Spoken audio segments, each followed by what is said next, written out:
Big updates on Amrabat and Manchester United in this video this morning from Fabrizio Romano. Plus, we take a look at Chelsea, who confirm a big transfer.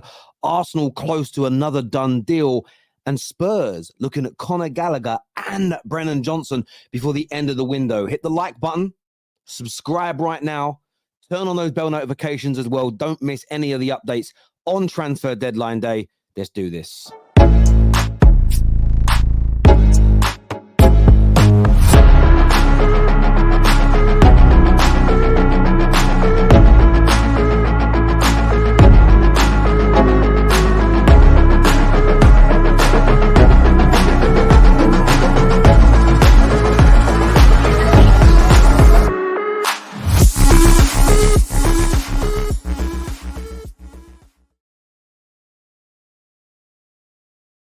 Is certainly the priority for Manchester United on deadline day. It is reported that United face more rivalry to his signature, with Fulham looking to enter the race. There is a report that 30 million euros has been offered by Fulham for the signing of Amrabat.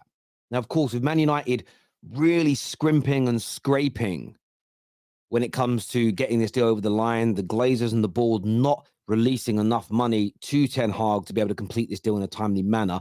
This is a nerve-wracking moment for a lot of fans. Remember though, so far this window, Liverpool, Barca, Ati, West Ham, Forest, Galatasaray, amongst a few, have all been rejected by Amrabat because he wants to join Manchester United. So I don't think this is anything that United fans should be worried about in any real way, shape, or form.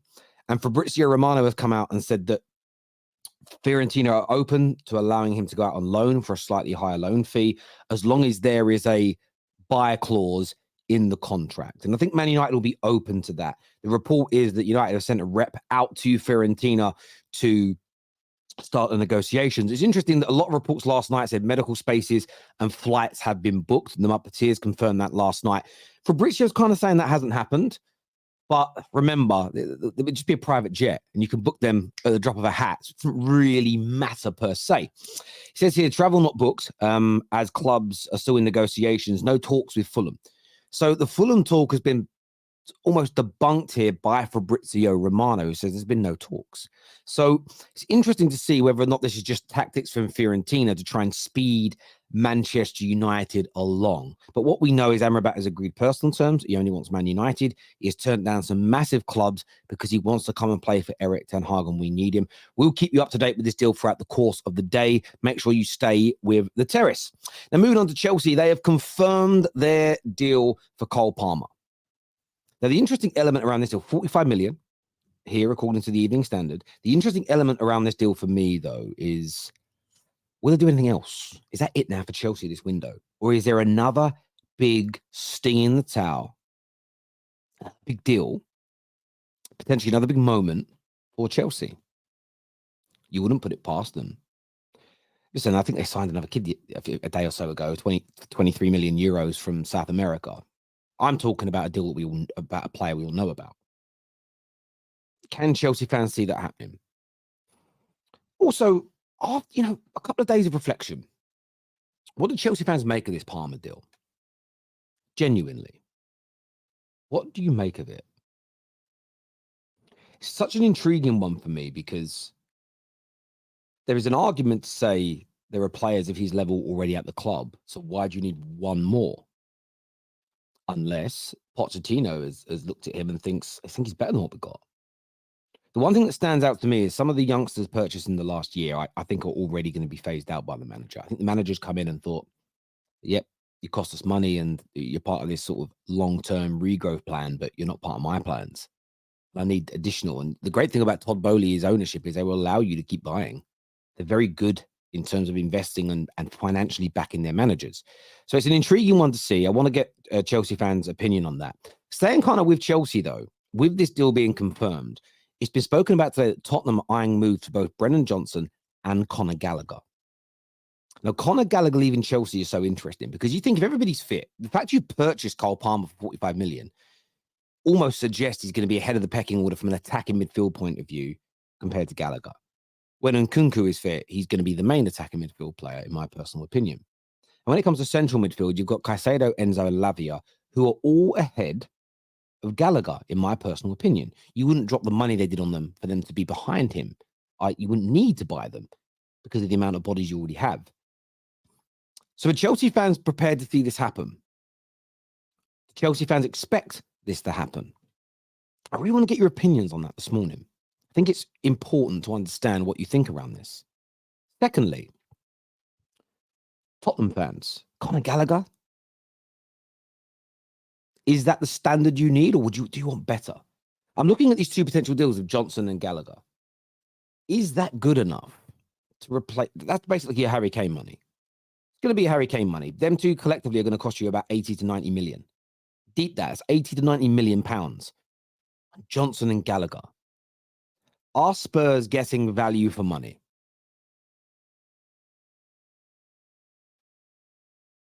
I can't see it myself. And I know straight away some Spurs fans will say, Terry's hating on Spurs again. It's not about hating on Spurs. It's not nothing personal about this. It's just, I have my own opinion on the player. I think they're good. I don't think they're huge stars that will move the needle. But I also gauge it based on, I haven't seen groups of Spurs fans. I didn't see them in April and May and June and most of July. I didn't see Spurs fans going, listen, we need to go out and get Gallagher and Johnson. That will change our fortunes. So I want to get the opinions on that today, Spurs fans, on these two deals. Finally, Arsenal. Luton want Lokonga on loan. Now, Lokonga is such an interesting deal. I remember speaking to a few Belgium experts, Sasha Tavolieri, and I forget the other guy's name now. Sorry, go straight out my head. I'll remember it when I finish recording. That's not part of the course normally. Christophe Terrer. Lokonga was tipped by the Belgian press and experts around Belgian football to be the next big thing out of their country. It hasn't quite worked. Went to Palace on loan. They haven't tried to buy him. Now Luton want to bring him in. 23 years of age. It's almost, you're at a point now where you've got to start kicking on with your career at 23. You almost got to try and get yourself settled somewhere. And the loan isn't completely settled, but this is another opportunity for him to prove himself a Premier League player. But if he does leave today, and there's talks that Holden could also go, do Arsenal fans want one more deal? Timber's out for the majority of the season. There's big question marks over Kai Havertz. Rice, we all know, is quality. I think he started well and will get better and better. No additional player has been purchased in the attacking areas. And it was felt, when they completed their 3 deals, that later in the window, Arsenal would do something. How are Arsenal fans genuinely feeling now about the depth of their squad, the day of deadline day? I really want to understand it. I really want to gauge your opinions on this. Lokonga might go, Holden might go. Have you bought enough, in your opinion? You spent a lot of money. Have you bought enough? Let me know in the comments section below. Remember, we're live today at 3 p.m. with Don Hassam, and live from 6 p.m. for a special Top 6 show covering, of course, the weekend games, covering all the transfer news right through the transfer deadline. So make sure you stay with the Terrace today. Very, very excited to bring these shows to you. Hit the like and the share button. Make sure you're subscribing, and we'll see you all again soon. Peace.